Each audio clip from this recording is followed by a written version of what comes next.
just doing these videos for my friends. This is not meant to show you how to do this. This should only be done under veterinary guidance. You can easily tear the doe's uterus, causing her to die, can create worse problems, can waste time exhausting your doe instead of going ahead and getting the vet out. But if anybody's interested, this is just what I'm doing inside the doe. The string is on because we've explained it in other videos and I didn't want to have to keep taking it off and on. But sometimes you'll see your doe is pushing, and then she shuts down on you. So you go in and you do the finger check. Now I have small breeds, so I can sometimes reach with just a finger. Otherwise, you have to go in a lot further. So I've gone in and I'm thinking I feel spine, but basically a wall of baby. Don't know what I'm feeling. This is when I'm going to lube up, clear up to here. Fingernails cut almost down to nothing. This is what sharp fingernails look like. Inside my glove, can you imagine that, scraping the uterus? I'm lubed up. My fingers are in this position. As you enter your doe, the pelvis is not shaped like a circle. It's more oval. So you're going to go in and you're going to rotate your hand to the shape of the pelvis. I see so many people going in like this, trying to get their way in. This tissue lining this pelvic bone is her birth canal and is delicate. So you doing this can cause a tear.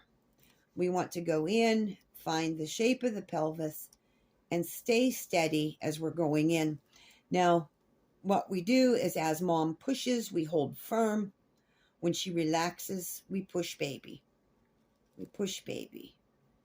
And then when the widest part of your hand is through that actual bony pelvic canal, then we have lots more ability to move our hand around inside, because then your wrist, which of course is smaller, is all that's poking.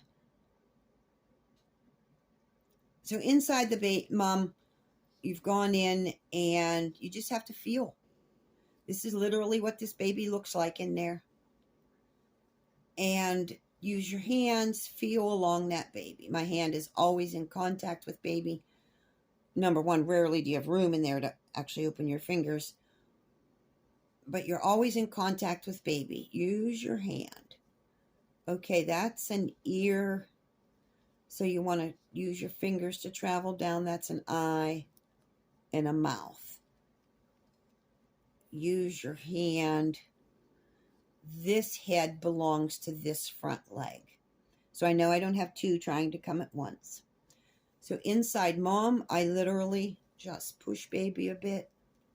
Push baby a bit. Give me some room. And generally what happens is the baby will start to curl like this.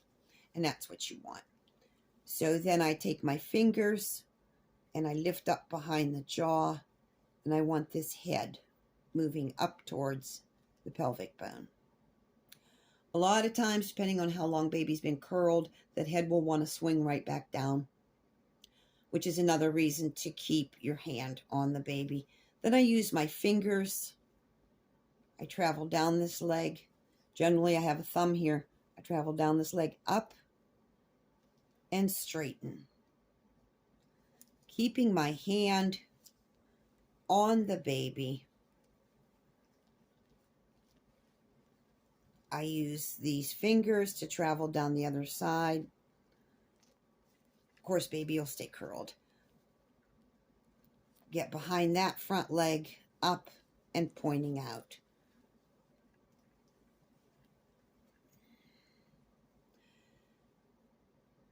Baby should have enough tone that once you get these legs up and coming into the canal, they should stay there.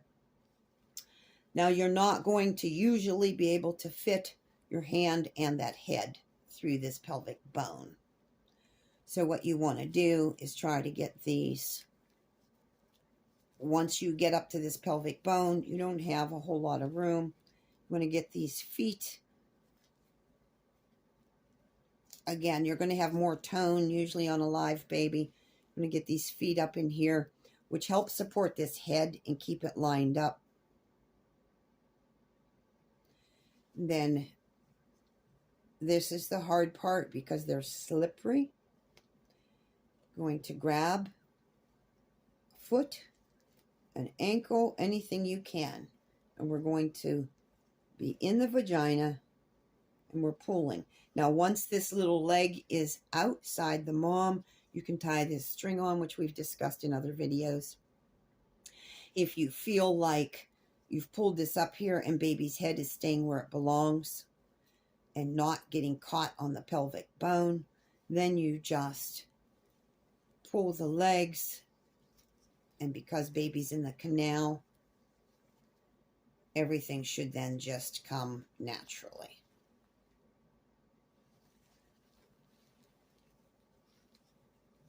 Sometimes these little kids in there have their heads in many positions. Here, I have a girl that loves to do these. Almost all of her babies are like this. You'll even have occasionally a head back. The important part with these guys is when you go in, again, pelvic bone, you have no clue what you're feeling. I have felt that neck and thought, oh, that's spine, maybe it's breech. It's not. So it's important, go ahead and go in. You can open your fingers so that you can hit more body surface and just work that baby back until you have room in there to work. Then again, you're feeling your baby. Okay, that's a scapula. It's a front leg. Obviously no head. Feel up, and then there's the head. So we just manipulate this head around. And what happens frequently is that head will spring right back where it was because the muscles have been stuck that way for a long time. So take your time. Hold on to that baby's head and neck. Keep it in this position. And then I travel back down here and get my legs. Ideally, then I'm inside that pelvic bone. So you have some room in the uterus. And that's where we go back to use your thumbs, use your pinkies, use everything to try to get that baby moved closer to that pelvis. Importantly, to have at least one leg and the nose up there.